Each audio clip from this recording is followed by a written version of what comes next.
Okay. So today I'm going to talk to you about pinch pot perfection techniques. Everybody did a great job on their pinch pots. Everybody had a ball of clay. They started with their ball of clay and they started to pinch out a vessel. However, there are a few pointers that I can give you that will make your pinch pot look more like this one. This is our goal. So what are some of the differences between the student's first attempt, which is a very good first attempt, but what are some of the differences between the first attempt and the perfect pinch pot? What are some differences that we notice? Tyler? All right, so we notice this, the smooth quality of this piece. Anybody have their piece turn out this smooth? No, because you didn't know the trick. All right, how many people had a little bit smoother than this, but still had little bumps on the outside? Almost everybody raises their hand. Those are called finger bumps, and they are completely common when you're making a pinch pot. But I am going to show you how to perfect your pinch pot. The first thing is you want to start with a nice smooth ball of clay. You can see that my ball of clay has little marks in it. Does anybody know what those marks are from? If you're up really close to me, you can see that they come from my wedding ring. So it is a good idea to take off your rings. It's up to you, but you do want to smooth it out completely.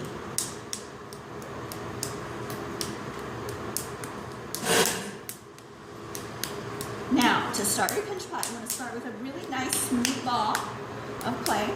You're going to stick your thumb in and push really hard so you almost come out the bottom, but you don't want to make a hole in the bottom.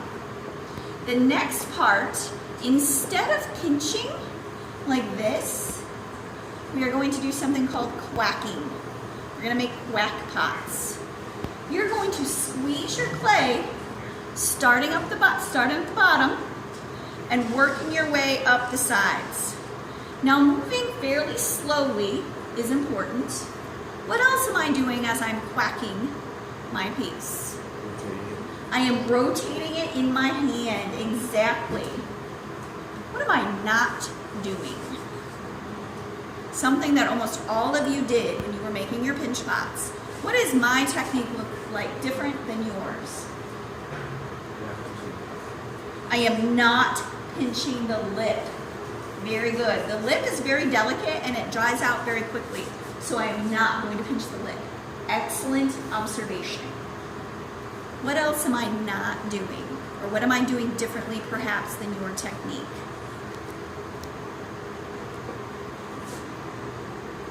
It's hard to guess, but how many of you did this?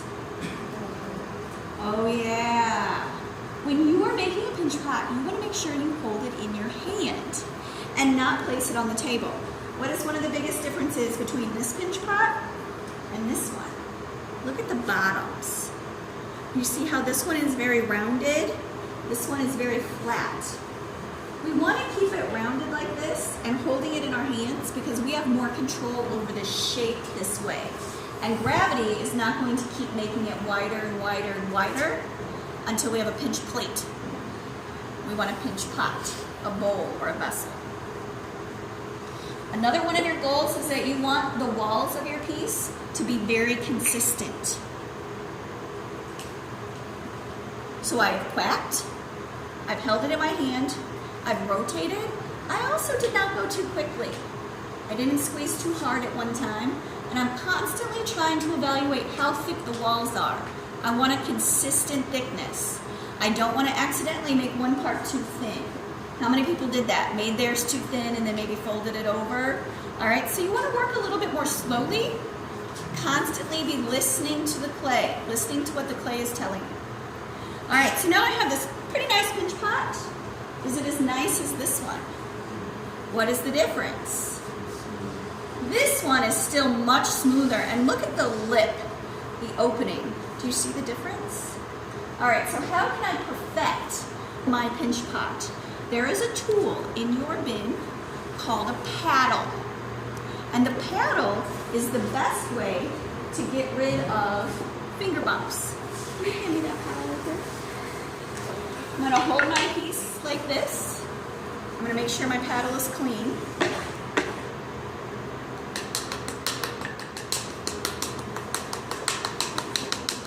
What's happening to the finger bumps? They are disappearing. I am making a perfect pinch pot. Do you notice how I'm holding it upside down so it drapes over my hand?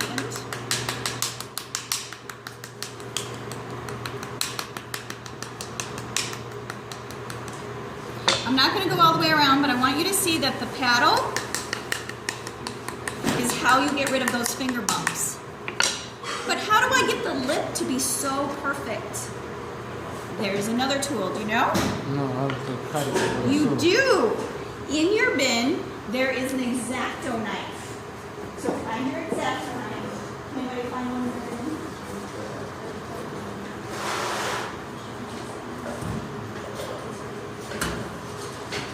bin? In your bins, there is an X-Acto knife.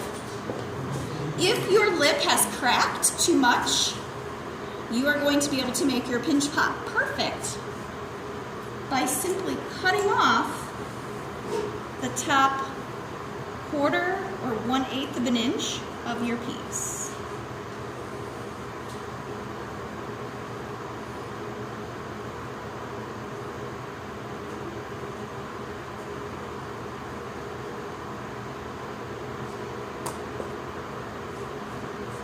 And now I can peel off any part that is cracked.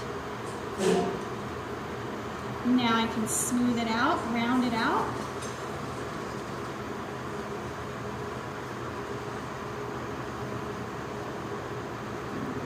Just rub over it with my thumb.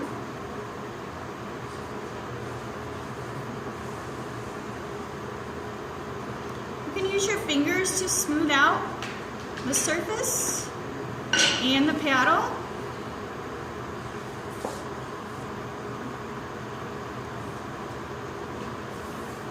And now, you have a perfect pinch pot. What questions do you have? All right, that's it.